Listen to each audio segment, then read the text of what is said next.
mitochondria and the electron transport, as well as your endoplasmic reticulum and protein sorting. So we will just start with the basics basically. So when it comes to that, we have many cell organelles, right? So one of them is mitochondria. It's known as the powerhouse of the cell. Basic ones, just a second.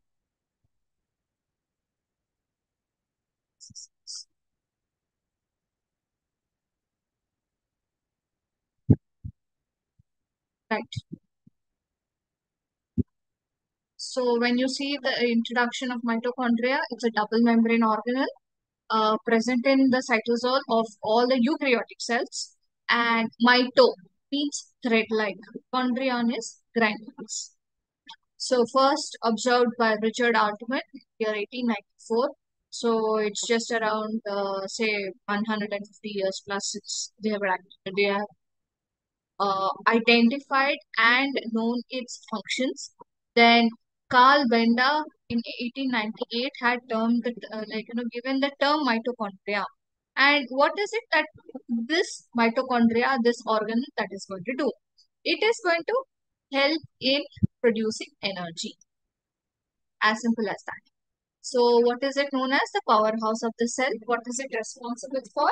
Any nutrients, glucose, whatever for that matter, is going to be converted into ATP, which is the ultimate energy giving molecule inside our body. So this is known as, especially in aerobic respiration. So that is why mitochondria, since it generates the power or energy, it is known as the powerhouse of the cell. So what is it that we are looking at in the case of aerobic respiration that is going to be giving us energy? So the first part is glycolysis. It is going to convert your finally you're going to get glucose and energy. Glucose, whatever is obtained from the nutrients, is going to get converted into acetyl coenzyme A along with the generation of certain uh, substances which will be finally converted into ATP. Of course, there is a production of 2 to 4 molecules of ATP in the case of glycolysis also. And this glycolysis is going to take place in your cytosol. Krebs cycle takes place in mitochondria. And then you have something called as the electron transport chain also that is present. So how is it that mitochondria came into existence? That you can just see it is derived from bacteria like through endosymbiosis.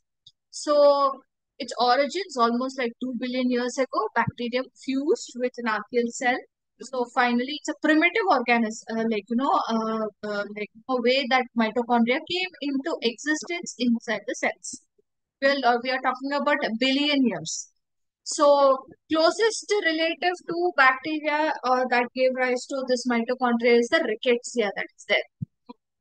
And first person to recognize the mitochondria is that mitochondria are descendants of endosymbiotic bacteria is Ivan. And if you see the endosymbiotic theory, it has given that proto-eukaryotes with the nucleus, there's an endoplasmic reticulum that came into existence. Then you have the aerobic bacterium that got integrated. Finally, there is the production of modern trophic eukaryotes along with the mitochondria in it. So this is a theory that was proposed stating that mitochondria has been is the what do you call it, the ancestral prokaryotes were the precursors for mitochondria as such. When it is grown, they grow by importing the proteins from the cytosol and then internal synthesis of the proteins. Then mitochondrial genome replication is going to take place. I'll come back to that later. So fission fusion in the recent years has given to in the presence of in vitro assay for study or identification of proteins. This is how mitochondrial dynamics came. So there's a fission, then slowly fusion with all of the other the number, length, the degree of the interconnection. Finally, the number has been determined. So what is the mitochondria made up of? So you can see it is a double membrane structure, has got an inner membrane as well as an outer membrane. It has the DNA that is present in it, and there's an intermembrane space and a perimitochondrial space. And you have ATP synthase particles. This is the mitochondrial matrix rich in enzymes. You have the cristae or the invaginations. You have certain ribosomes, protein synthesis takes place, and you have certain transports. So where is the mitochondria located? In the animal cell or in the plant cell periphery, animal cell almost everywhere, wherever necessary. Depending upon the cell that is present, you have the different kinds of mitochondria number present. So, and it's around 0.5 to 1 micrometers in length, in the size, basically around 1 to 10 micrometers long, elongated shape. Number depends upon the cell. Liver cell you have more, then lungs you have more, etc. So what is the structure again? Outer membrane, intermembrane space, inner membrane, cristae matrix are present. And both outer inner membrane is made up of phospholipid bilayer again and different proteins that are present. So just a basic structure. So this encloses the mitochondria, and you have a large number of protein structures which are porins. So porins, yesterday we just saw there are certain you have transport proteins basically. So porins are those which allow the ions to or molecules to freely diffuse from one membrane to the other. And only around molecules that are less than 5,000 daltons are able to pass through these porins. And ions, nutrient, ATP, ADP, all of these will go through the outer membrane easily. It depends upon where the molecules are traveling. So around 50% of it are phospholipids. The rest are all enzymes. We have an intermembrane space, also known as the perimitochondrial space, which is between the inner and the outer membrane. So this is the intermembrane or the peri. So this is the outer membrane. This is the inner membrane. This is the perimitochondrial or intermembrane space, which is rich in protons. It is rich in protons. This point has to be remembered by every student. And this is the mitochondrial matrix. So please remember this. Because it is rich in protons, it is electrically charged, and at the same time the pH is different, and at the same time because of these two, later synthesis of ATP through FOF1 complexes will be easy, because there is a difference in the charge between the matrix, that is the inner membrane and the intermembrane space. Please remember it right now. So the space between inner and outer membrane is around approximately 70 angstroms, high proton concentration, and outer membrane freely permeable to small molecules. Now you have to remember that the mitochondria is within the cytosol, which is actually inside the cell. So we are talking about, it's like inside the cell. Inside the cell, you have the cytosol, the plasma membrane. Then you have the cytosol. Inside that cytosol, you have a mitochondria, which is another room present with both inner and outer membrane. And inside that room, you have the matrix. And in between the matrix and the outer membrane and the inner membrane, you have the perimitochondrial space or the intermembrane space. So protein synthesis is going to take place at the same time ATP synthesis is going to take place. So inner membrane freely permeable to oxygen, carbon dioxide and water, and you have all the redox reactions taking place, the oxidative phosphorylation, ATP synthesis, protein transport, and the fusion fission protein of the mitochondria, all of it taking place within that particular mitochondria itself. You have a lot of antipode. Yesterday we had seen what antipode is. An exchange, chloride bicarbonate or sodium hydrogen, etc. You have one ion going in, one ion coming out at the same time. And it is energy dependent. So such way, exchange of anions between the cytosol and the mitochondria is going to take place. Then you have cristae. So invagination of cristae, because of which what is happening is the surface area of the mitochondria is increasing, because of which you have the enhanced ability to produce proteins. So stalk particles, it is covered with spheres or and basically it has a lot of F1 complexes, because of which increase of surface area, because of which you have more amount of ATP synthesis. Matrix has a lot of its gel, like it is homogeneous, has around Ma'am, excuse a me, lot of ma'am. Clearly share the screen, ma'am. We you're will not able take to, a screenshot, ma'am. sorry, you're not able to take that screenshot. Yeah, ma'am. Clearly, Okay. I will share no. this particular. Please don't bother with it. Listen to the whatever I'm telling right now. I'll share it. Like all yes, like last week's and this week's. Daily, Today I will if send it to you Kishore send sir. it, it is clear, ma'am. If you send Okay. daily, it is clear. All the class you will send in one day, it is tough, ma'am. No, these four, I will do that, but I have to send it to Kishore sir. Kishore sir said he will share it in your group. Okay. Okay. If it is possible, please clearly share the screen, ma'am. Sure. Okay, ma'am. Thank you, Anyway, ma'am. after this, there is one more PPT where I'm going to just run through the same matter again so that you'll have an easy and clear understanding. Okay. Okay, ma'am. Okay, ma'am. Thank you, ma'am. Right. So this matrix has a lot of enzymes. And then, of course, you have mitochondrial DNA, ribosomes, granules, tubules, all of it present inside the matrix itself. Now, we have what is unique to mitochondria is the mitochondrial DNA. It is different from your basic cellular DNA. It has its own circular DNA. That is why I told you, bacteria is the precursor, or that is the symbiotic theory that was proposed, because mitochondria has its own circular DNA, has its own ribosomes, so DNA ribosomes, and it does not, there is a difference in the DNA of the cell as well as the mitochondrial DNA. So mitochondrial DNA is again double-stranded, covalently closed. It is circular in nature.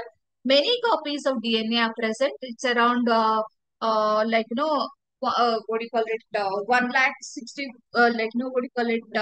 16,569 base pairs, and is attached to the inner mitochondrial membrane. And this is necessary for the multiplication of the mitochondria within the cell. So mitochondrial generation and production is different, or for as compared to that of the normal cellular DNA. So it encodes again RNA and proteins that are necessary for the function of itself. What is present in it? 2 rRNA, that is 2 ribosomal RNAs, then 22 tRNAs are present, and around 13 mitochondrial membrane proteins. So it can undergo replication and duplication independent of the cell replication and duplication effect. And it is but then again, depends upon the nuclear DNA also. It's not completely independent. So you have a basic DNA difference between nuclear and mitochondrial DNA. This, I'll share the PPT so you will be able to see once. Right. It is maternally inherited. So other genes are given by the what do you call it? It is paternally inherited, but only the mitochondrial DNA is going to come from the mother. So hence, this is known as, since this mitochondria are present in the cytoplasm, they are going to, there is going to be only mitosis occurring over there, and they are inherited only from the mother side, because of which it is known as, what do you call it, mitochondrial DNA. Where is it, or what is it, what is the function of it? Aerobic respiration. So you have mitochondria, and you have production of oxygen, the oxygen that is being utilized by us through respiration. Finally, what is going to happen? Reduction of that oxygen, and finally production of ATP. So where exactly is mitochondria abundant? You have in liver, you have in muscle. Liver, because of so much of energy that is necessary for the complete functioning of the body. Mitochondria in the muscles, of course, in the sarcoplasmic reticle, you have a lot of mitochondria present. And at the same time, it is externally, like, the inheritance is through the, like, you have even plasma genes that are present in. So synthesis of the mitochondrial DNA, RNA, protein is going to take place. So what is the function of mitochondria? We have spoken about the structure, how it is being inherited, what is present in it and all. But what are the functions of mitochondria? So in the outer membrane of the mitochondria, you have oxidation of hormone, like epinephrine, then degradation of amino acid tryptophan, elongation of fatty acids. So you have beta oxidation that is going to also takes place, that will come later. In the inner membrane of the mitochondria, you have oxidation of oxidative phosphorylation, which is the chemiosmotic theory that was proposed by Peter Michel. So it is basically the synthesis of ATP. In the matrix, you have the Krebs cycle, the beta oxidation taking of fatty acids taking place, detoxification of the ammonia, so the urea cycle is going to take place, as well as storage of certain calcium ions. All of it is the site of my the metabolic reactions that are going to take place in the mitochondria. So a basic, you can just see what is happening. Glycolysis is wherein glucose is going to be broken down to form acetyl coenzyme A as well as NADH2. So this NADH2 is going to travel to your mitochondria again. And at the same time, ATP is generated. We have around 4 glucose ATP molecules that are generated with in glycolysis itself. That is going to come into the cytosol. That's a different story altogether. But the product of glycolysis will go to the mitochondria, wherein you have the Krebs cycle taking place. Krebs cycle, immediate generation of ATP is there, but then you have other complexes, and then you have the carrier, what do you call it, the reductases and NADH2 that is being generated. NADH2 and FADH2. So these will go into and in the mitochondria undergo changes, because of which you have production of electrons. So we are going to come to that. Electron transport chain. So in that electron transport system, what is going to happen is oxygen gets converted into water. So finally, all of this will result in the formation of ATP. I told you, no, outer membrane. Outside the outer membrane, you have the cytosol. Outer membrane, this is the intermitochondrial membrane or the periplasmic space as it is known as, and it is proton rich. This is the mitochondrial matrix. These are the proteins that are present, complexes on the inner membrane, embedded inside the inner mitochondrial membrane, because of which all of this, the electrons will go through each complex. There are around 4 complexes, and after the electron gets reduced, oxidized, and then after a lot of chemical changes, will go and production of protons. So every time the electron is going through, you have production of protons. And these protons are being released into the intermitochondrial membrane space. So over here, because of which it is proton rich, there is what do you call it? The pH is changing over here. There is an electric charge that is being over here. You have to remember this. And then once this is done, oxygen reduced to water. And then finally, you have the FOF1 complex as well. Apart from this, what are the other functions of mitochondria? Thermogenesis, that is production of heat, and it plays an important role in apoptosis, synthesis of hormones such as estrogen, testosterone, and also it plays an important role in neurotransmitter. I told you, epinephrine is going to get converted, so role in neurotransmitter metabolism, cholesterol metabolism, fatty acid oxidation, beta oxidation is going to take place, fatty acid synthesis is going to take place, role in the cell. So whenever you talk about apoptosis or not, it's basically what do you call it? Cellular proliferation. Are there any disorders for mitochondria? Yes, because it is maternally inherited. It is easy, and you know for sure that the diseases that are there is basically from the maternal side only. What are they? Strokes. You have cardiomyopathy, different difficulty in hearing. Yes, there are quite and muscular issues that are going to come over, because wherever there is mitochondria, which is like every cell.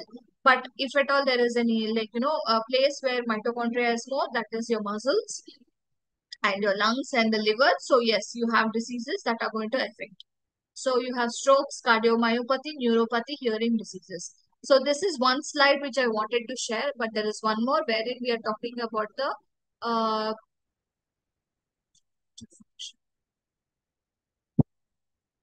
yes.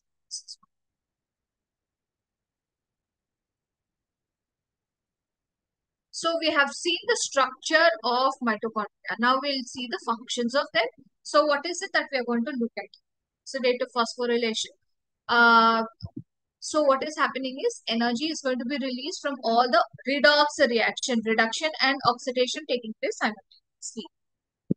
So electrons are going to be shuttled. You have electron carriers, that is NADH. In the reduced form, it is NADH2 to the electron transport chain that is going to be present in the inner mitochondrial membrane. And then all this electron energy is going to be converted into ATP form. Please give me a moment. I just want to see if it is the same slide that I'm sharing. Give me one moment.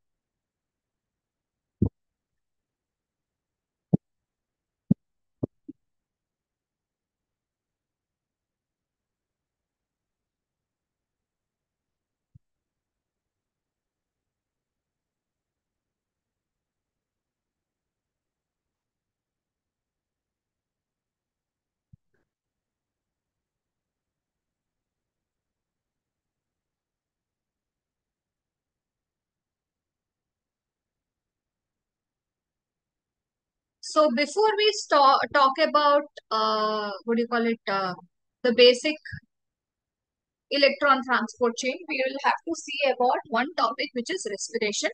2 minutes, I just want to finish it. I'm going to rush through the slides, so please have a look. So ATP is the currency, structure of mitochondria, function, then you have aerobic and non-aerobic, and then what exactly is respiration. So finally, what is going to happen through respiration is you're going to get potential energy from the food converted into kinetic energy. That is the energy that we are able to use. One is through heat, one is through chemical. So intracellular oxidation, in which the chemical or the organic substances, they're going to be broken down into simple substances. So what is it that is happening is raw material. Ultimately, whatever food you're going to get, you're going to have is going to get converted into glucose and oxygen. So, and then you have the production of around 38 ATPs, and this is going to give you so much of energy. But what is the byproduct in respiration is you're going to get carbon dioxide. The reaction is simple. Glucose plus carbon dioxide in the presence of, this should be oxygen, I'm sorry, this should be oxygen. So glucose plus oxygen, presence of enzymes will give water molecules and carbon dioxide, and you have ATP molecules or energy that is being produced. So you have external, internal, you have catabolic process, anabolic process is also there. Gaseous exchange, external and internal. In the aerobic respiration, you are using oxygen over here. This is going to get converted into carbon dioxide and production of 38 ATP. In the presence of anaerobic respiration, in the absence of atmospheric oxygen, that is what you're calling as anaerobic respiration.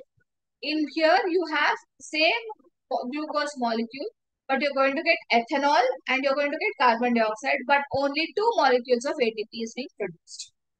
So differences between aerobic and anaerobic is given over here.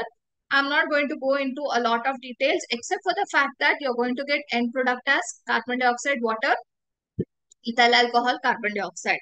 Metabolic water is formed and then it's not formed over here. Occurs in cytoplasm and mitochondria solely in cytoplasm. And you have 38 ATP molecules, 2 ATP molecules. Electron transport chain is involved and it is not required over here. I will send this particular PowerPoint as well so that you can have a look at it. By today evening, I'll be able to send all of it to Kishore sir. you can like I'll request Kishore sir to send it to you as ASAP. Anyway, what are the substrates for respiration? Carbohydrates, fats, proteins. So finally, ATP, what is going to happen? It is a cellular currency. ATP is the cellular currency or energy currency. This ATP is going to be utilized for any kind of energy. Finally, the energy for me to talk to you is because of ATP. So it is a universal carrier of chemical energy, and ATP plus water, hydrolysis. So ATP is adenosine triphosphate. So you have adenosine monophosphate, adenosine diphosphate, that is ADP, and adenosine triphosphate. The phosphate bond, the third phosphate bond after the form, to this adenosine that is being formed is extremely energy rich. It requires a lot of energy for that particular bond to form. Because of which, when that bond is broken because of hydrolysis, ATP plus water gives rise to ADP plus inorganic phosphate plus 7.3 kilocalories. This is the kind of energy required or present in the bond. This is what is going to make you, that is the energy that is being derived or spoken about for what do you call it, any kind for the working or living of the cell. So for this bond to be broken also, it requires energy. At the same time, it will release energy. So finally, hydrolysis of ATP will give you your energy. So structure again, adenine, I told you, alpha, beta, gamma. And in this again, AMP, ADP, ATP. So function is storage, supply of energy, minimization of energy wastage. And this ATP is always the phosphate group donor. In the mitochondria, we have already seen this double membrane, center for aerobic respiration, inner and outer mitochondrial membranes, presence of lipids and proteins again, more of proteins and less of lipids, selectively permeable elementary particles. You have the FO, F1 particles. F1 is also known as the oxysomes. And around 10 to the power of 4 to 10 to the power of 5. So 10,000 to 1 lakh FOF1 particles are present in a single mitochondria. So outer chamber present between the outer and inner, which has the enzymes. Inner chamber has a lot of other enzymes, matrix, DNA, RNA, all of it present. So we have seen this. Site for electron transport chain, Krebs cycle is going to take place, other calcium storage, release, thermogenesis, metabolic equivalence. So in the aerobic respiration, you have glycolysis. So I'm not going to go into glycolysis, but finally you're going to get glucose. So after, finally this is the net reaction. You're going to get two molecules of pyruvic acid, two ATP, two NADH. This is going to be converted into, this pyruvic acid is going to get converted into acetyl coenzyme A, and finally, this acetyl coenzyme A gets into the what do you call it? The acetylation. So acetyl coenzyme A is going to go into the Krebs cycle, which takes place in the matrix, mitochondrial matrix. After this, these are the reactions of Krebs cycle also. Unfortunately, we do not have enough time for me to deal with all of it, basics of biochemistry. So finally, what you're going to see is direct synthesis of ATP through glycolysis and Krebs cycle. You're going to get 38. And at the same time, 8 and ADH2, we are talking about ATP synthesis. This is going to take place in the electron transport chain, which is what we are going to look at. So in the electron transport chain, which is the final step present in any aerobic respiration, what is happening is you have electron carriers. Electrons from the NADH and succinate. So you have 5 complexes present over here. Complex 1, NADH dehydrogenase complex. Complex 2, which is the succinate dehydrogenase complex.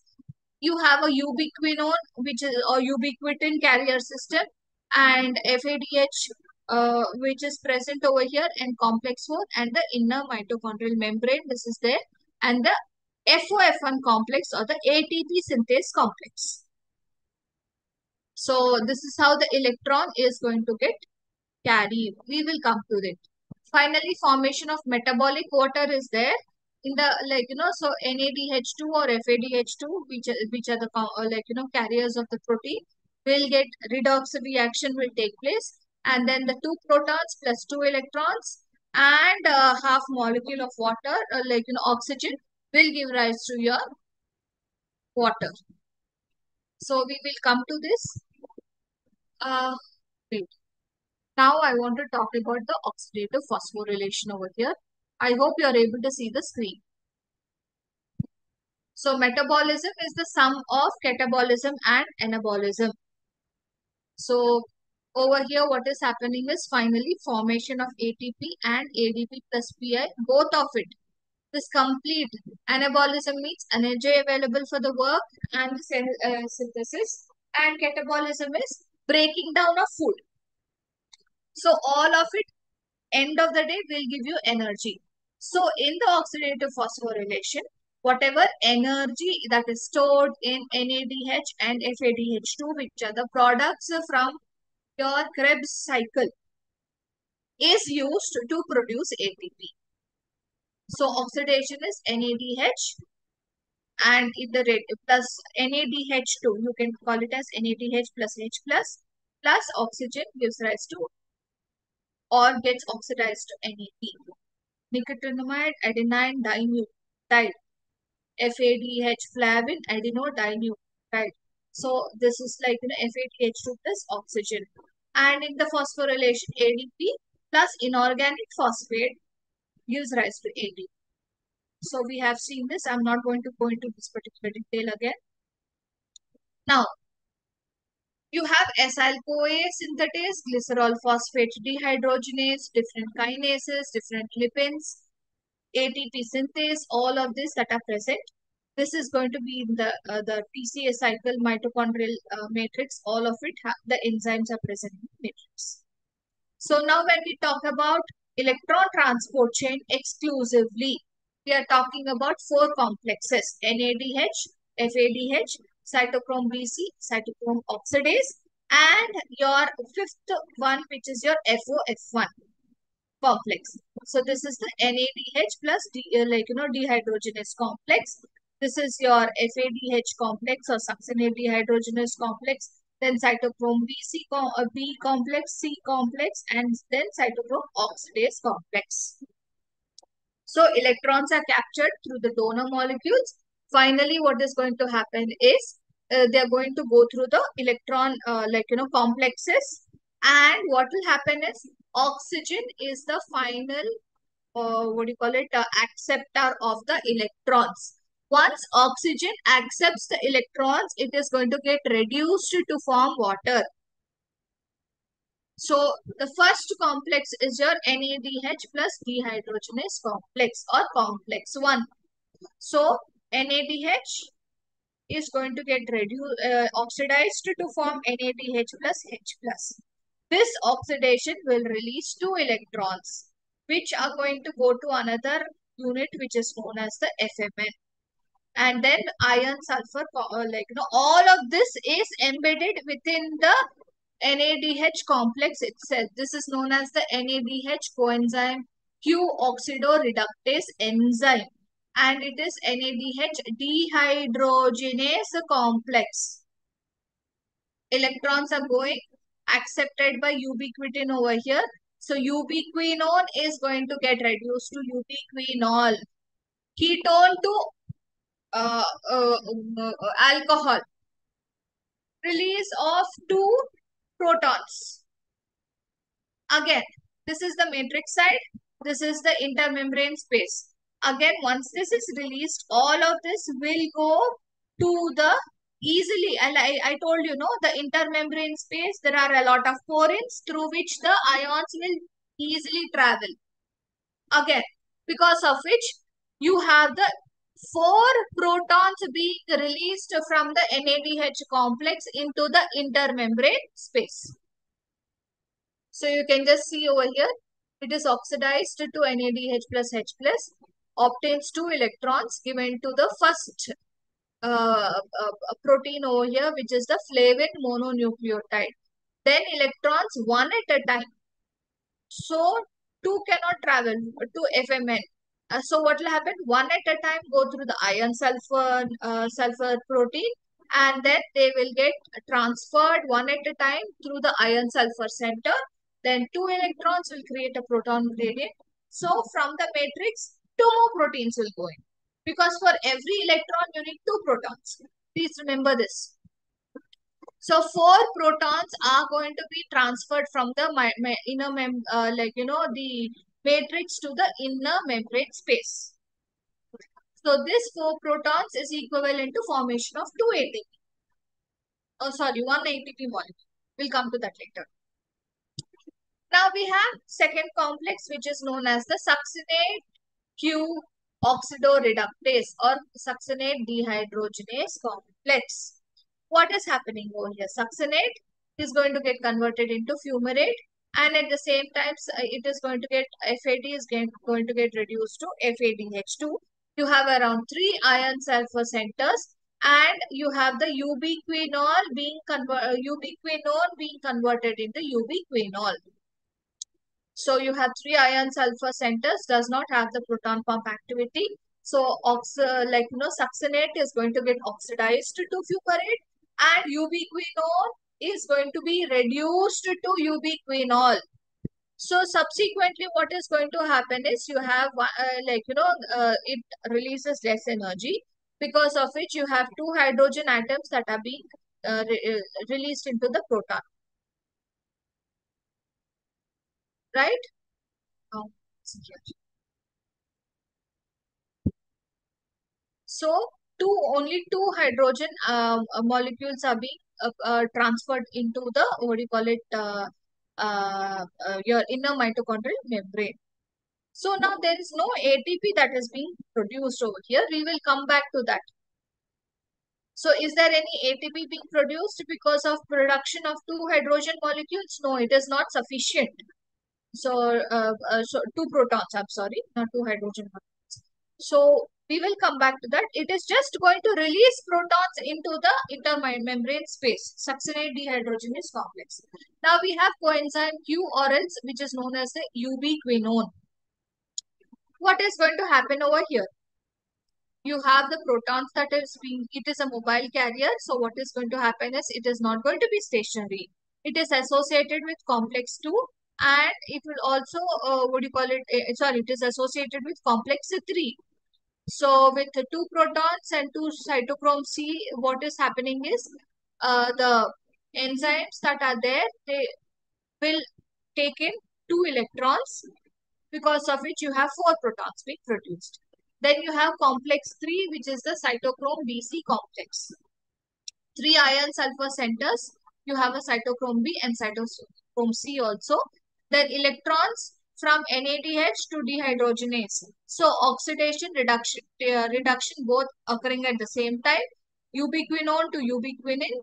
So finally, what is going to happen is over here, you can just have a look at it. Final picture. 4 protons. Then you have the protons, two protons being donated. The coenzyme Q, ubiquinone to ubiquinol. Why is it known as ubiquinone? Because it is ubiquitous, meaning it is present in almost all the living organisms. It is universal in nature. That is why it is known as ubiquin or ubiquitin molecule, which is going to get reduced to ubiquinol. Cytochrome BC complex, that this is the cytochrome C, and finally you have the cytochrome oxidase complex, and over here subsequent production of metabolic water is also taking place. Now complex 3 cytochrome C is not going to be a part of any of these enzyme complexes freely soluble present inside the intermembrane space. So it's a mobile carrier protein, will go to the intermembrane space or gets attached to the cytochrome oxidase complex as well.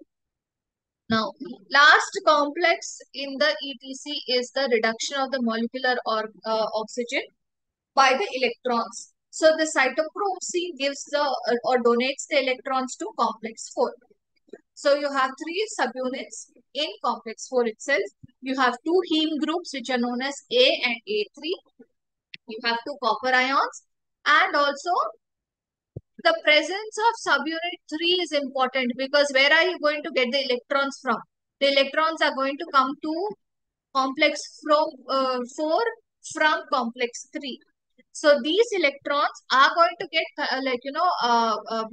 what do they release the protons, because of which two protons, one electron, two protons, and along with half molecular oxygen that is present inside the matrix will cause the synthesis of a water molecule, metabolic water. So this is the mitochondrial respiratory system. You can just see as a chain. Finally, two protons are being released then in the from the complex 3. In complex 2, you have what do you call it? Only protons being released, and this is the complex of 4. What is happening over here is the cytochrome C is going to carry the electrons and get converted or reduced to cytochrome A to A3. These two electrons will get help in the formation of water. And then finally all of this will release in the proton going into the intermembrane space. So this electron transfers the cytochrome oxidase transfers the electrons from cytochrome C to oxygen. So oxygen is the terminal electron acceptor.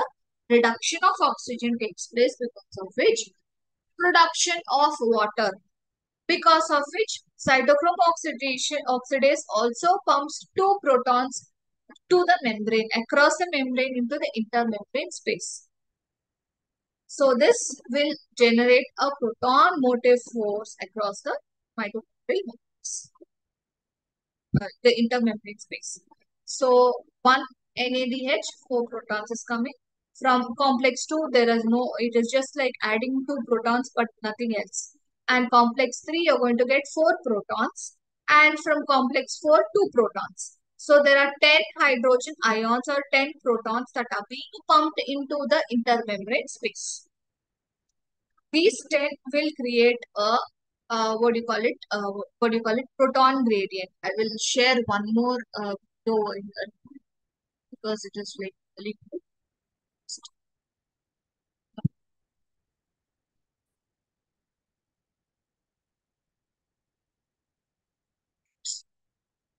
When it comes to chemiosmotic theory or finally what you're going to see, I hope you're able to see the screen now. Sure. Sure. Right.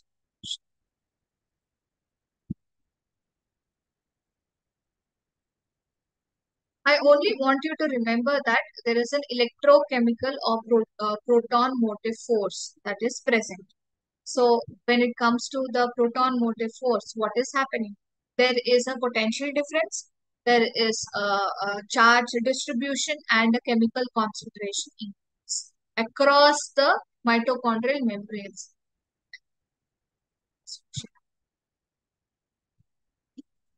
Right.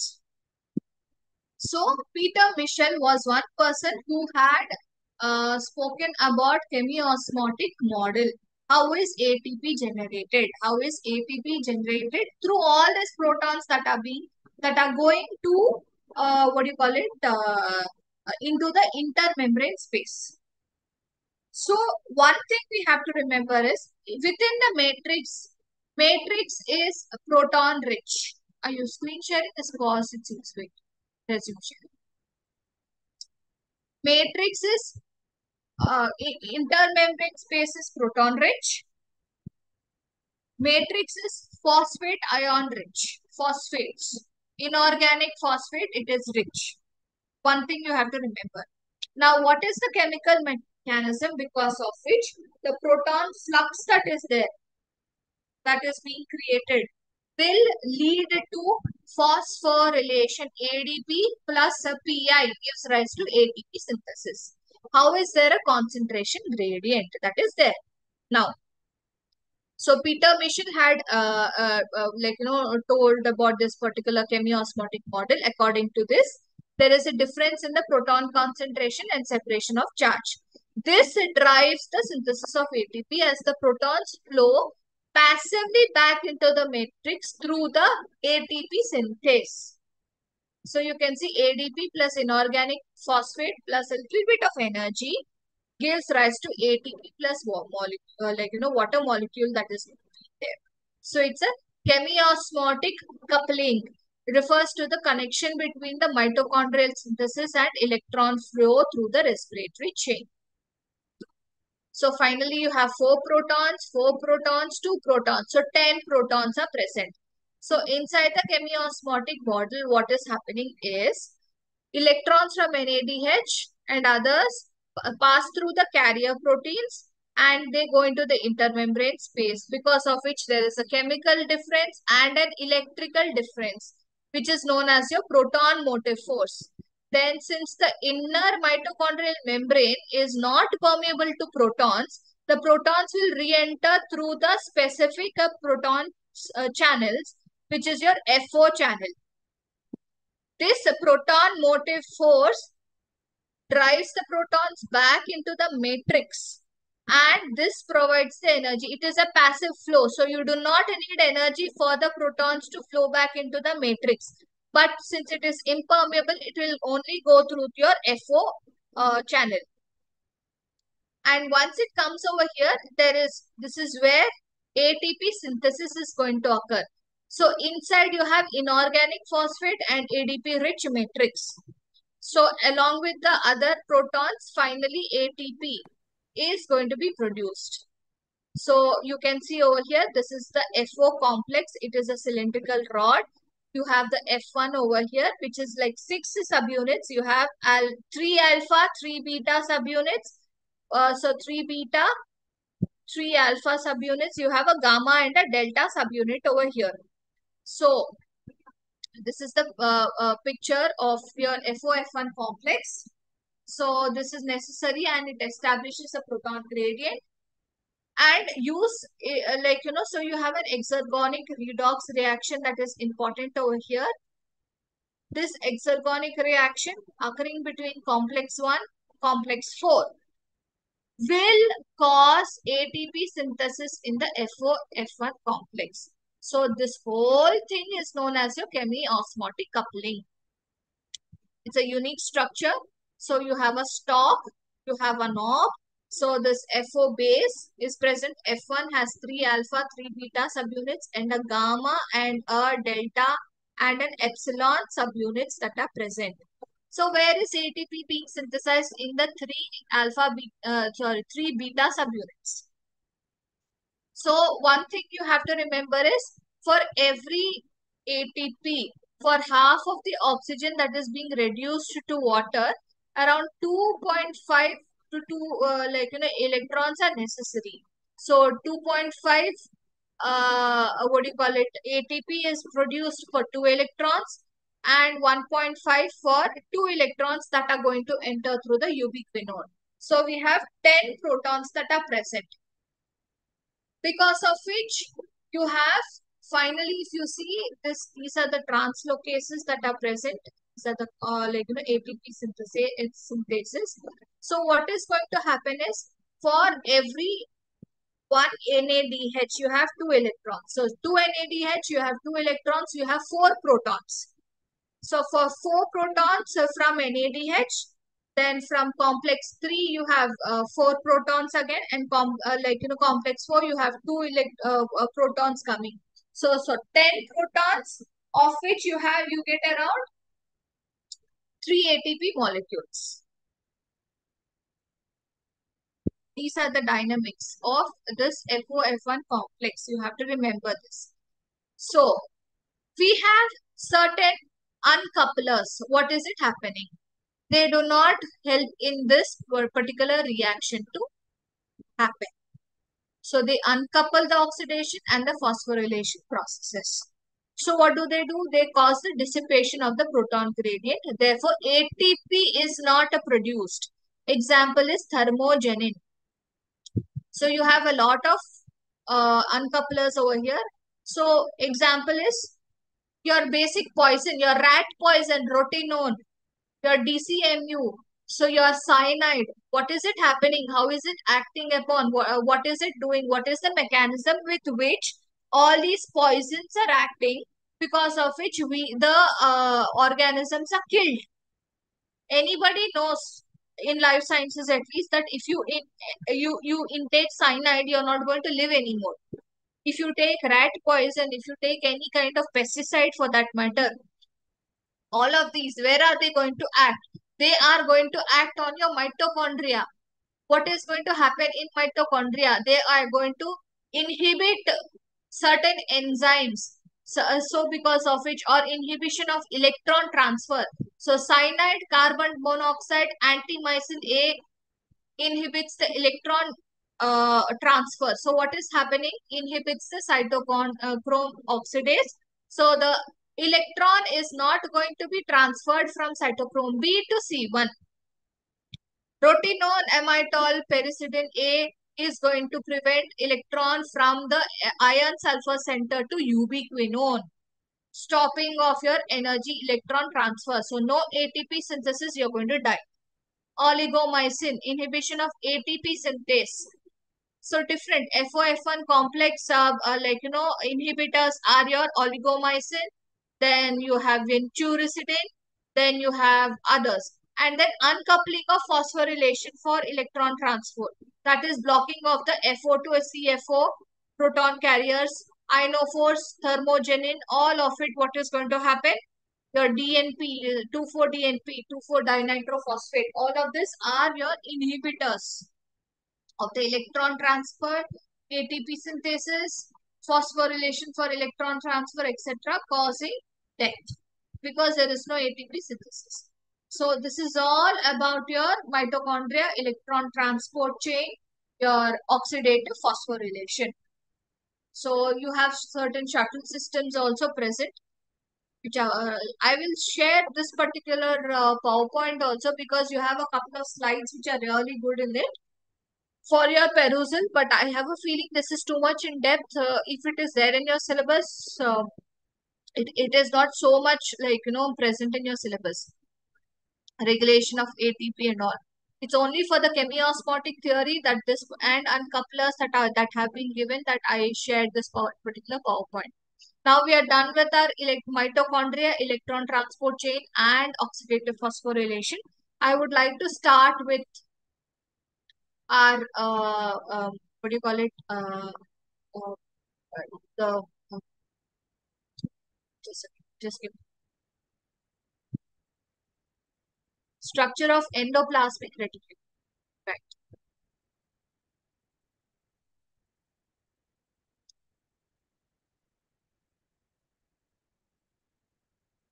Start with endoplasmic reticulum. So when it comes to endoplasmic reticulum,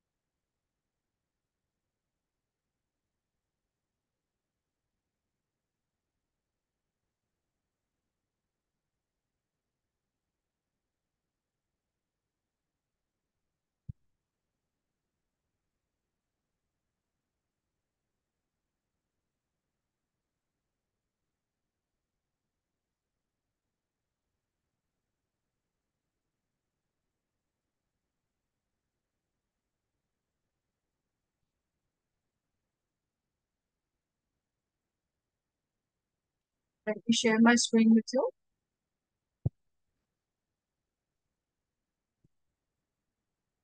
So we have endoplasmic reticulum over here.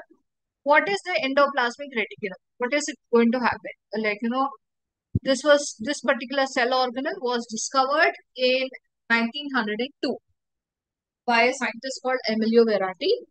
So through the electron micrograph, they could find out that it is a network that connects the nucleus to till the plasma membrane itself. And Pallet and Porter were two scientists in 1954, very quite recent, in fact, for that matter. the different kinds of characteristics of the endoplasmic reticulum and the ribosomes. And through the transmission electron microscope, they could see that ribosomes were attached to certain parts of the endoplasmic reticulum. So this particular part of the endoplasmic reticulum that has ribosomes is known as the rough endoplasmic reticulum. So all the eukaryotic cells have this ER except for your RBCs in mammals. RBCs in mammals are very specialized. You do not have the nucleus, you do not have the ER, you do not have a lot of other cell organelles in them because it is very much structurally designed only to carry oxygen so that more amount of oxygen can be carried into it. It has a very unique design, your RBCs in mammals. And in animal cells, more than half of the membranous system, whatever is present, is because of your ER. In prokaryotic cells, your ER is absent. It is a continuous membrane. It is the largest organelle in most of the eukaryotic cells. Membrane accounts for almost half of the cell membrane and the space that is going to be there. And is around 10% of the total cell volume that is present. And it is extensively branched, has tubules, flattened stacks, which is known as cisternae, that is going to extend from your nuclear membrane throughout the cytoplasm and is still connected to the plasma membrane. So where is the endoplasmic reticulum coming from? It's a multi-step process. Of course, proteins are going to be produced and any cell membrane that is consisting of phospholipids and proteins. So because of which the cell itself is going to be produced and the formation of ER is going to take place and insertion of the protein into the ER membrane is going to be independent of that of the lipids. So proteins of the ER are formed by the ribosomes in the cytosol itself. Then they will be inserted into the endoplasmic reticulum. So this is rough endoplasmic reticulum, smooth endoplasmic reticulum. In case you want to isolate the microsomes that are present from the ER, this is how you do homogenization, and then you're going to get tube with sucrose concentration that is you're going to take, and after centrifugation you're going to get rough microsomes and smooth microsomes. If you do when you do ultracentrifugation, and when you see that in the transmission electron micrograph, this is how you are going to get your vesicles, which are started with ribosomes, which are known as your microsomes.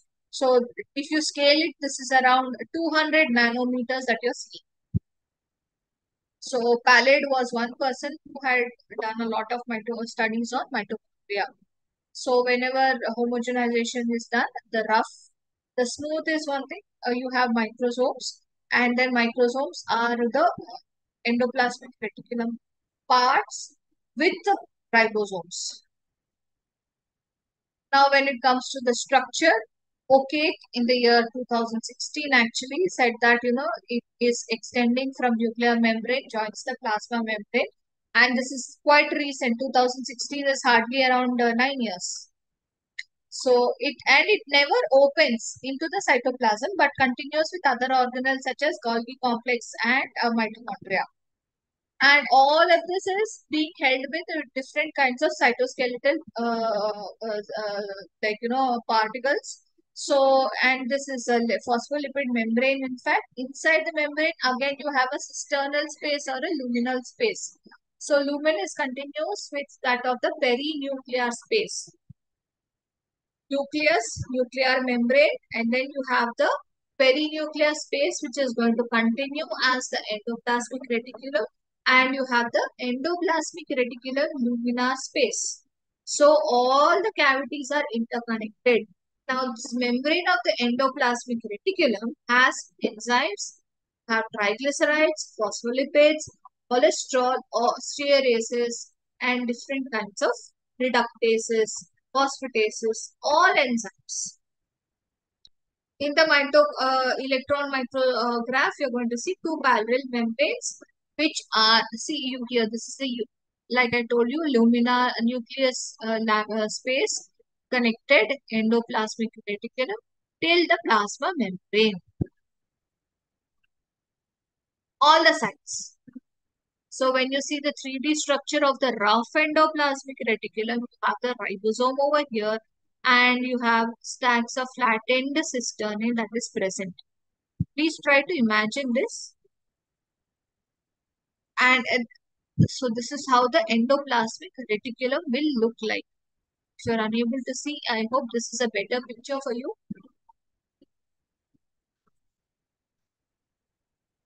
Now, what is endoplasmic reticulum made up of? You have three types of structures in the endoplasmic reticulum itself. One of it is cisternae, the other is tubules, and you have a perinuclear space. That is the space that is present between the endoplasmic reticulum and the nucleus. So over here, if you see, this is the perinuclear space. This is the nucleus, perinuclear space. This is the cisternae. You have the tubules also. So finally, if you see, cisternae are flattened sac-like unbranched tubules that are arranged parallel forming bundles. You have vesicles. Now these vesicles are irregularly branched. They are around 50 to 100 millimicron in diameter. So they are synthesis, useful in the synthesis of glycerids and in vitamin A, that is retinol metabolism. And then you have the perinuclear space. And they're all around bound by a 50 to 60 angstroms thick membrane. So these are the cisternae that are present. These are the vesicles. These are the tubules, all of which are present in the endoplasmic reticulum itself. So what is the main function of the endoplasmic reticulum that we are looking at?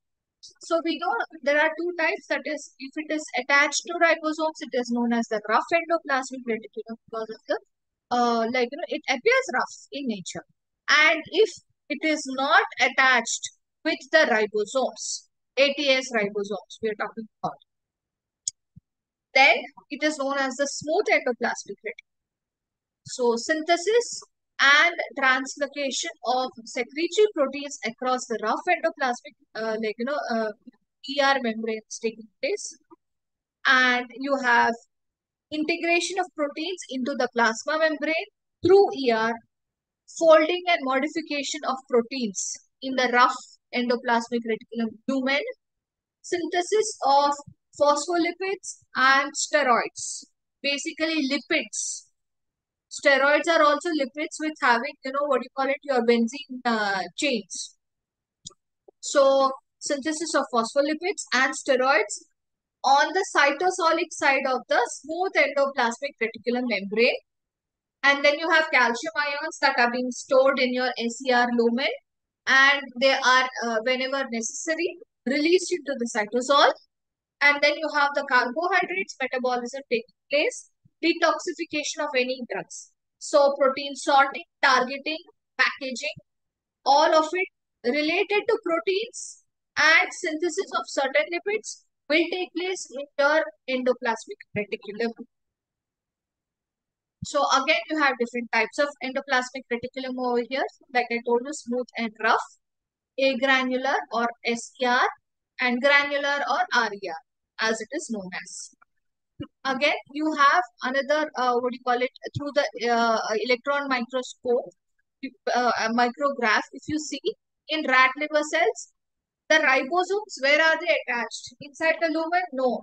They are attached on the outer surface of the, outer surface of the endoplasmic reticulum. So they face the cytosol.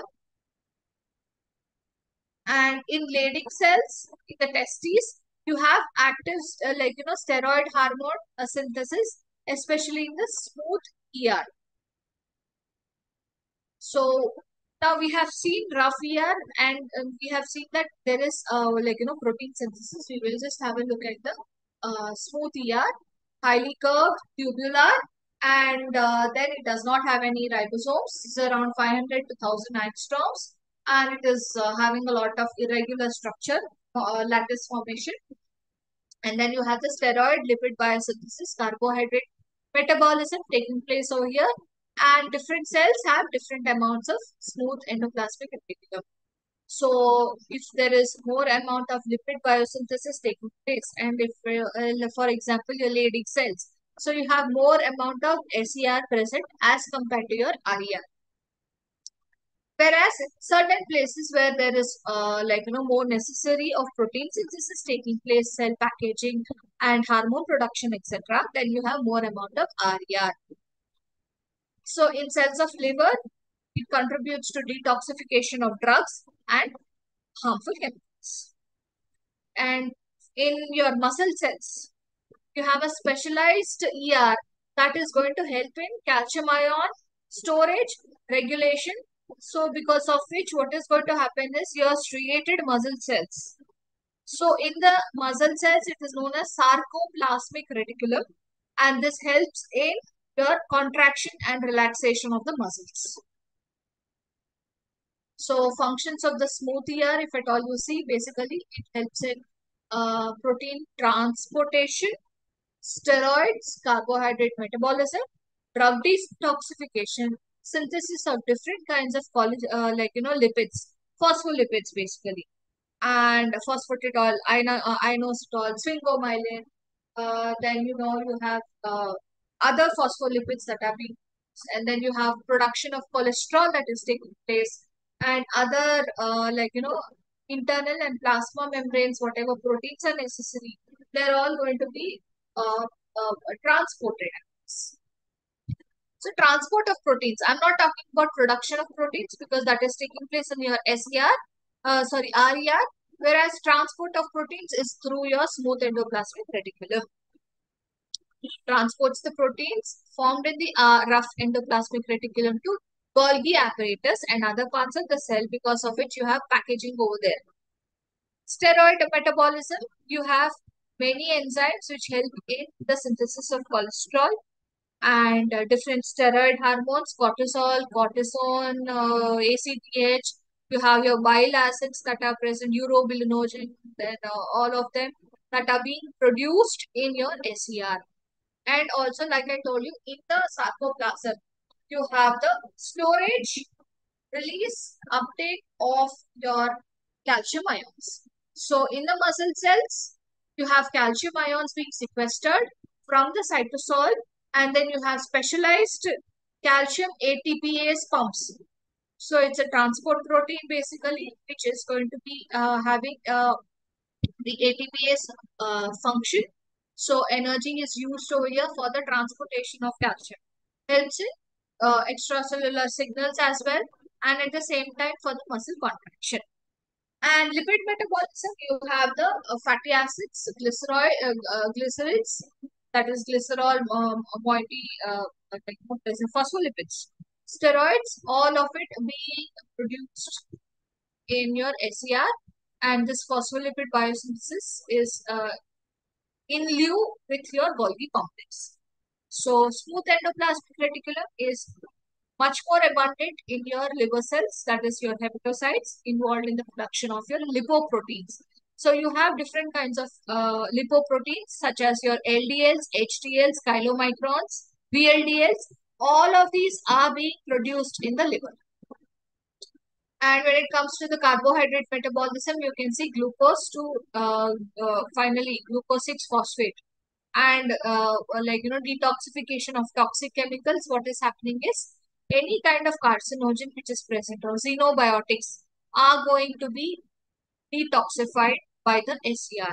So what are these xenobiotics? Something which is completely new in nature, not there in the body, and identified as foreign by the body. What are they? Ethanol, aspirin, petroleum products, barbiturates, your drugs, hallucinogenic drugs mostly. All of this detoxification takes place in the liver cells, because of which abundance of SER is there. And then when it comes to these enzymes that are present in SER, this helps in conversion of the lipids and other hydrophobic compounds into water and then transported across through the membrane. So in this you have one particular component which is your cytochrome P450, which is an important detoxifier, that component that is present. Cytochrome P450 has an iron and it is an iron containing compound in fact. So any drug when it is getting attached to the cytochrome P450, ferric gets reduced to ferrous form product with the help of you have an innate H dependent cytochrome P450 reductase. So this reduced P450 cytochrome P450 will bind it to oxygen. So one atom of oxygen is used to convert this substrate from ferrous form back to ferric form. And the other oxygen is used to produce one molecule of water. So in addition to this, you have even B448, cytochrome B5, all of these present in your endoplasmic reticulum, which helps in the desaturation of fatty acids. Cytochrome B5 helps in desaturation of fatty acids. That means the desaturation have the breakage of bonds, double bonds, so that they become unsaturated. And then cytochrome, I'm sorry, it's the other way around. Saturated becomes unsaturated. So the formation of a double bond leads to like desaturation. Formation of unsaturated PUFA, MUFA, all of this. And cytochrome P448 will metabolize the polycyclic hydrocarbons, whatever are present. What are the other functions? Exchange of materials from the nucleoplasm and cytoplasm. So this is the method, or this is the pathway through which materials or proteins. So you have transcription, after that DNA transcription and protein synthesis from the nucleus. It is transported through the smooth endoplasmic reticulum. In the plant cells, you have the SCR, which establishes a link between the cytoplasm of two cells through pits, and you have a plasmodesmata, the cell junctions basically. Again, if there is any kind of repair in the cell membrane or the necessity for synthesis of the plasma membrane, SCR is responsible. So finally, your smooth and rough will give you the place for storage of the enzymes and their products. When it comes to rough endoplasmic reticulum, we have learned it is for protein synthesis because of the presence of the ribosomes, ATS subunits that are present. It is known as the rough endoplasmic reticulum. Rough ER is usually right next to the cell nucleus, adjacent to it, continuous with the outer membrane of the nuclear envelope. So it is found throughout the cell, but usually near the nucleus and the Golgi complex. Ribosomes either are present in the cytosol freely or they are attached to the endoplasmic reticulum and the outer surface of the nuclear membrane also. What are they useful for? Protein synthesis. So when it comes to that protein synthesis, we have rough ER in equal amounts in the liver because you have to have different kinds of lipoproteins. So you have and different kinds of proteins that are being produced along with that of the lipids. Because of which, what is happening is your rough endoplasmic reticulum is going to be more in your hepatocytes. Also, whatever protein that is being secreted from the cells, they are going to act as a integral membrane proteins or your peripheral proteins, or they are going to go into different kinds of cell organelles such as Golgi complex, your lysosomes, endosomes, all of it.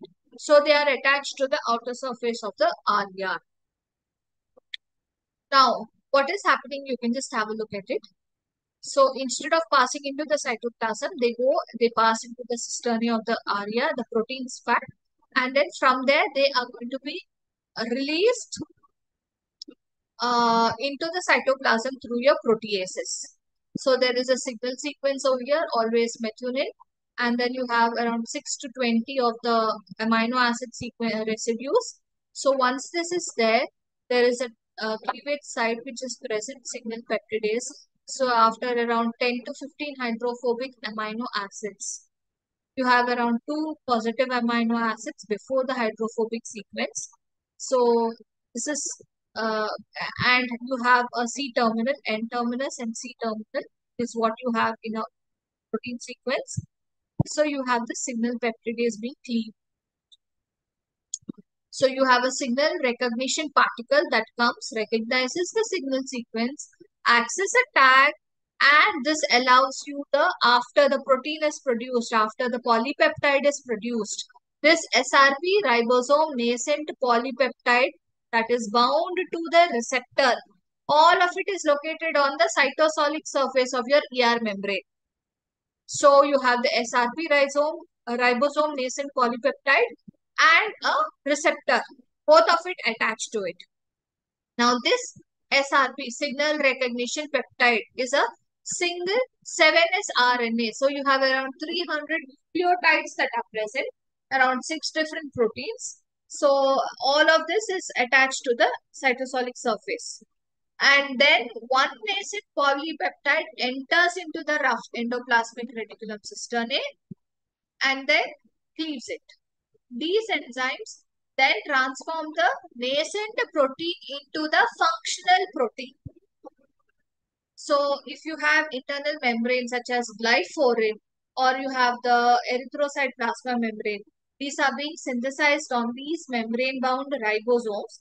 Then they are going to be translocated through the endoplasmic, reticulum membrane. Then they form the polypeptides and then elongation of them takes place. And if at all there are any kind of integral proteins that are there, then they serve as your stop transfer sequences, because of which, that is, all of this is taking place in the cisternal chamber. Then you have the hydrophobic helix being added to it and formation of a phospholipid takes place. Now, what does RER do? Production of proteins and glycoproteins in the secretory cells. Example, your liver cells secretes the serum proteins, that is your albumin, and then you have your endocrine cells. Inside the endocrine cells, it produces different kinds of hormones such as your insulin, glucagon, and then in your pancreatic cells produces your digestive enzymes. Cartilage cells produces collagen. All of these are going to be produced by your RER. Then ribosomes of this RER helps in, it has a signal sequence which will direct them to the ER again for processing. So ribosomes synthesize the proteins. Then they produce the signal sequence which will direct them into the ER for processing. So these are the free ribosomes that are present in the cytosol. Production of nascent proteins. So this protein will go to nucleus, mitochondria, peroxisomes. But before that, the membrane-bound ribosome, what is going to happen is will produce the protein sequence. This protein is going to go into the endoplasmic reticulum lumen, where it is going to get sorted out. This nascent protein will turn into your functional protein, goes to different areas wherever necessary. So this is what is protein sorting and protein target transporting. So proteins synthesized by the rough ER have a specific final destination. So whenever you see, if at all if they remain in the ER, some of them, they are used for production of proteins again, otherwise they are sent to Golgi complex. That is next to the ER. And then proteins that are secreted from the Golgi complex, after that are directed to the lysosomes or to the plasma membrane. Others, different areas again. If it is supposed to be insulin, it has to go out of the cell. So simple. So in this manner, every part, every protein has a destination. So this particular processing, sorting of the proteins after being produced from the ER was demonstrated by George Ballet.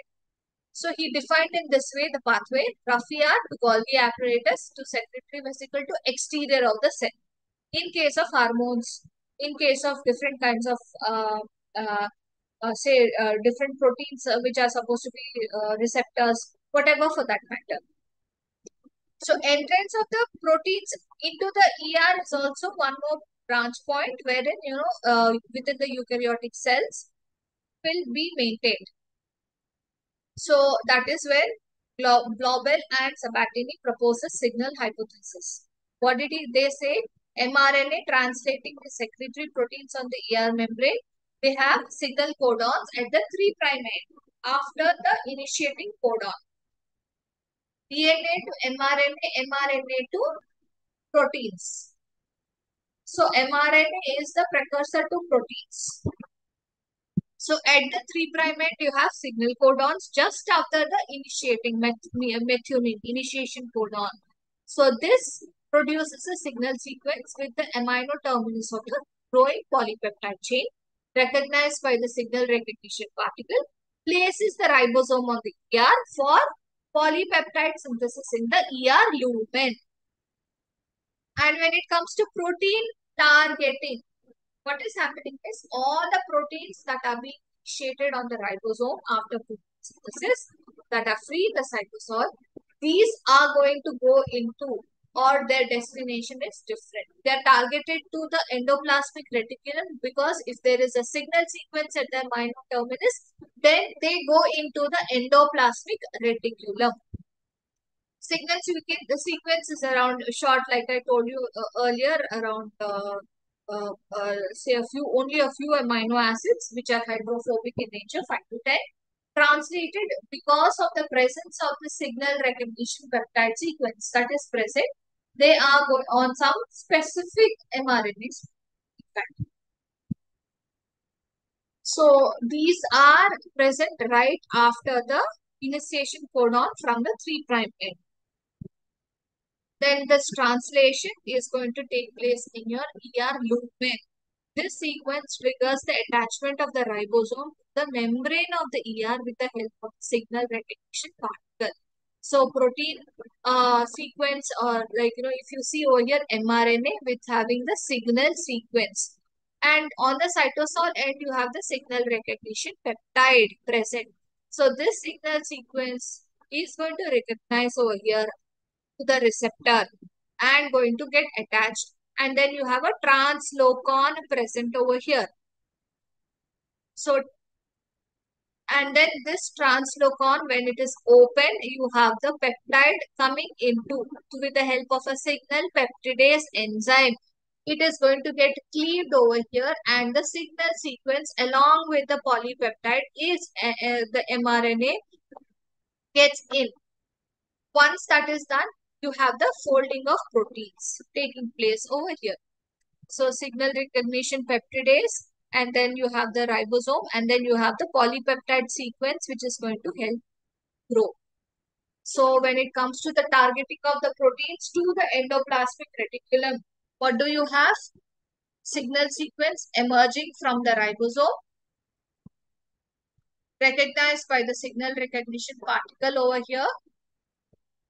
So you have the receptor, SRP receptor, which is present on the membrane of the ER through, again, ribosome only. And then the SRP is released. Ribosome binds to the translocon complex. Signal sequence is inserted into the membrane channel. And you have a signal peptidase which is going to break the sequence. And then translation is going to take place, and the growing polypeptide chain is translocated across the membrane. Then cleavage of the signal sequence is going to be after the whole translocation is done is by a signal peptidase that releases the polypeptide into the ER lumen. So this is the steps in protein transportation and translocation, initiation of the complex formation, initiation of protein synthesis, signal sequence at the amino terminus of the nascent polypeptide chain, then SRP binding to the signal sequence.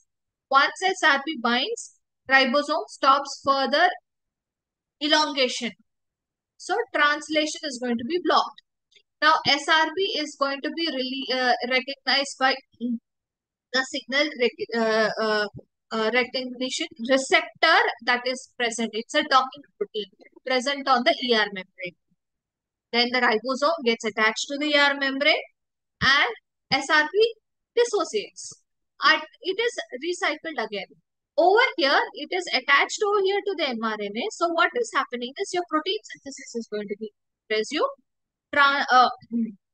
Then the translation is going to be resumed. The polypeptide chain is going to grow on. And you have the protein inside the ER lumen. And once this is done, cleavage of the sequence by your signal peptidase. So once the polypeptide is cleaved, ribosome dissociates from this particular side of the ER, goes off.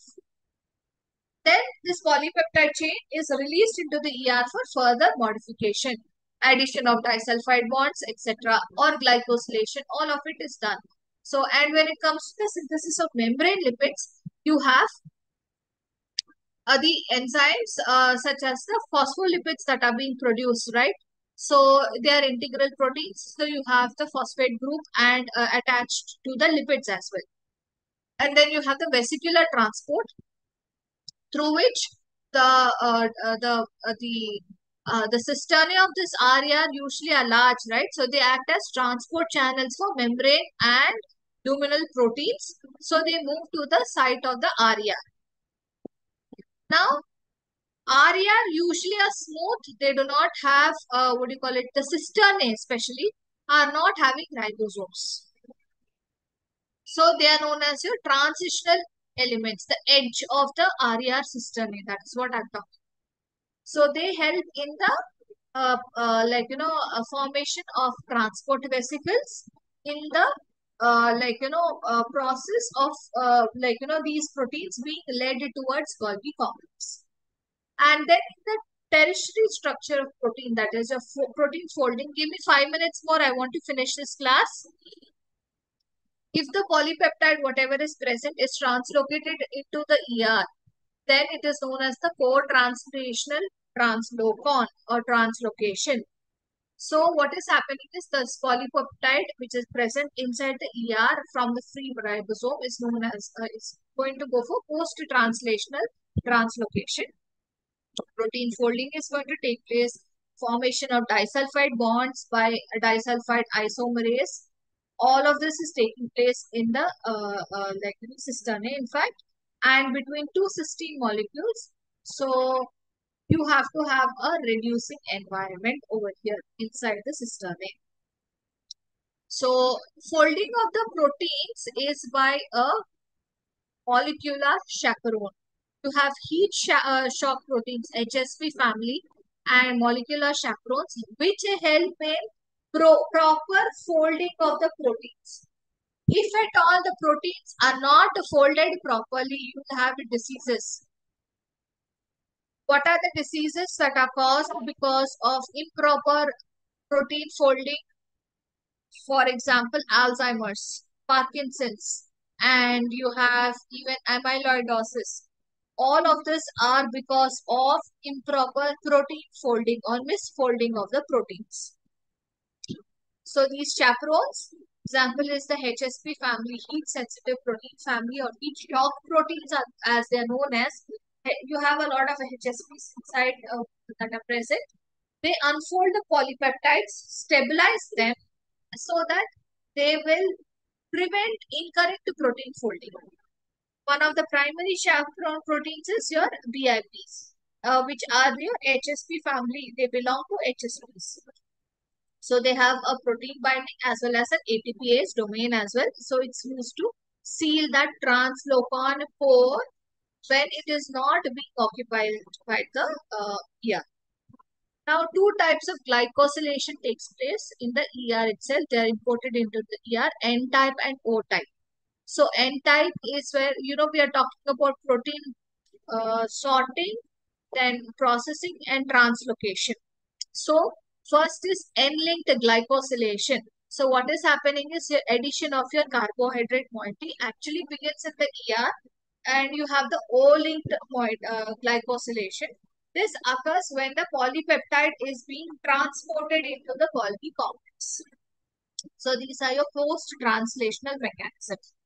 So addition of sugars is known as using enzyme which is glycosyl transferase in the ER or in the Golgi complex. N-glycosylation takes place in the ER, O-glycosylation takes place in the Golgi complex. Now there are glycoproteins that are linked to the oligosaccharides. So you have an asparagine residue and you have a calnexin or a calreticulin cycle. In almost all the proteins, you have a core oligosaccharide tree, which has around 2 acetyl glucosamine and 9 mannose and 3 glucose that is being added to the protein. So this is what you are calling as a glycoprotein, addition of the glucosamine, mannose and glucose, carbohydrates. So glycosylation. So this is a key role in the protein targeting. Basically, you can just have a look at it. N-linked and O-linked to different places of glycosylation, amino or your oxidative end. And you have one more thing which is known as the unfolded protein response. Because the ER is next to the cell nucleus, you have control of the protein processing that is taking place. So in case there is any kind of issue in there, then the nucleus is going to actually intervene and give the a mechanism known as the unfolded protein response mechanism. So whenever this UPR is triggered, or then there is a reduction in the protein synthesis and enhancement or increase in the protein folding capacity in the endoplasmic reticulum, along with protein degradation, that is apoptosis. So this is one fallback, foolproof mechanism basically. But if the nucleus is not involved, and that is where you have the ubiquitin proteasome pathway. So ubiquitin is conjugated to that misfolded protein, because of which, yes, when the ubiquitin conjugated protein is present, it is a signal for that protein to be degraded using apoptosis. So a lot of signal peptides will come into place, and then the proteasome complex is formed, receptors are present, and this causes degradation of the proteins into smaller peptides and peptidases in proteases. So this is about ribosome. 70S has 30S and 50S. Eukaryotic has 80S ribosomes having two subunits, 40S and 60S. So let's have a look at it. This is the basic structure with the different components. Formation of this is basic protein synthesis. So summarization is that in the cell's lipids, you have ER, and all of the cell's lipids are produced in the ER. Synthesis of most of the proteins is going to be on the ER, and then whenever there is any kind of packaging or sorting, then the ER will decide as to where to send that particular protein to either Golgi complex, lysosomes, endosomes, or plasma membrane. In the ER lumen, what is going to happen is protein folding, oligomerization, formation of disulfide bonds, cysteine, amino acid cysteine is used over here, and N-linked, so glycosylation, that is N-linked oligosaccharides, addition of glucosamine, mannose, glucose to the proteins at the amino terminal. So N-linked glycosylation is used to indicate the protein folding. Then when the proteins are released from the ER, they are properly folded. Proteins that do not fold are translocated back into the cytosol, where they are going to be deglycosylated. Whenever there is glycosylation which is not taking place properly, they are going to be deglycosylated. Addition or attachment of ubiquitin, formation of a proteasome complex, because of which apoptosis will take place, protein degradation. Now, proteins that are present in the ER signal with a signal recognition peptide will go back into the endoplasmic reticulum lumen, and then they are targeted to the receptor protein through the rough ER. Binding, translocation through a loop of polypeptide chain through the hydrophilic core. Soluble proteins are destined for the ER for secretion. Transmembrane proteins that are present are going to go translocated and go to different places. Hydrophobic portions of the proteins will act as the signals for that matter. So this is all about our protein translocation. Give me 1 minute, please. I just want to show you one thing.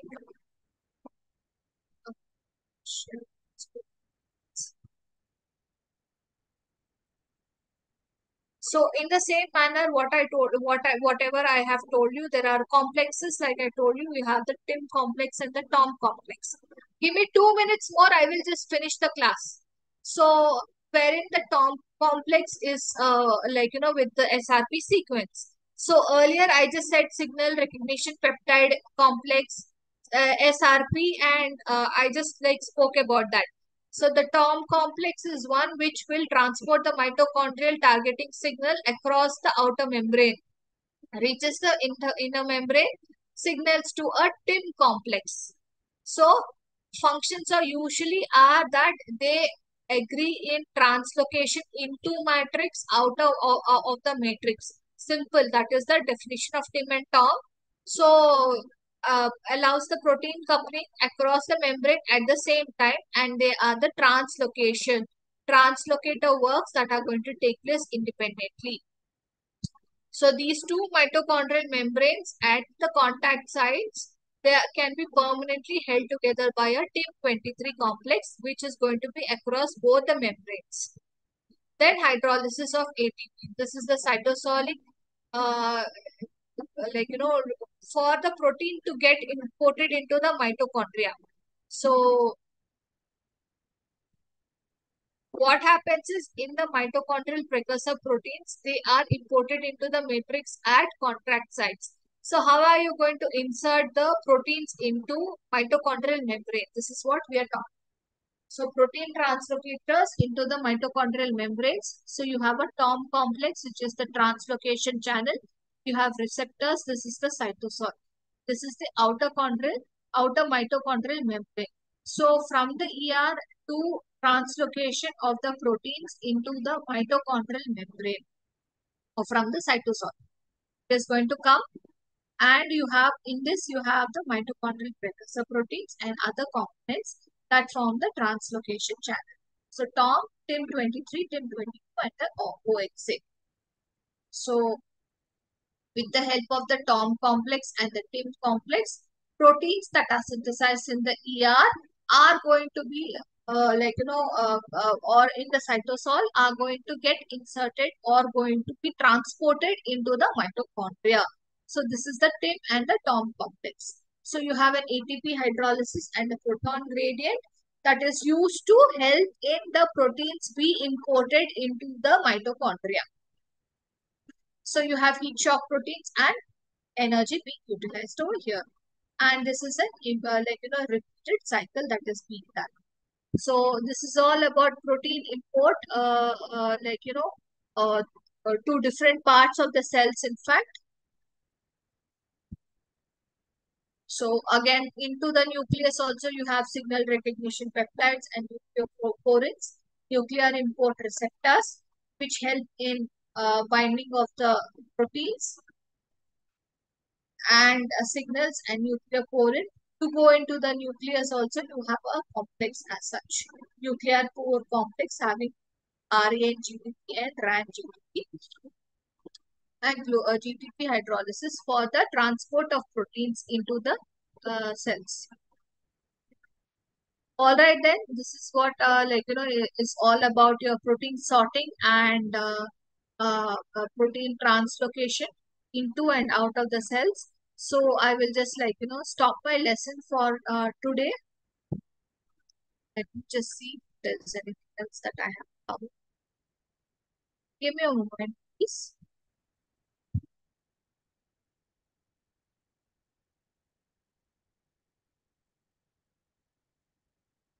So we have seen basic protein sorting, transportation, and basically protein targeting necessary for proteins to reach their destiny to different places outside or inside the cytoplasm.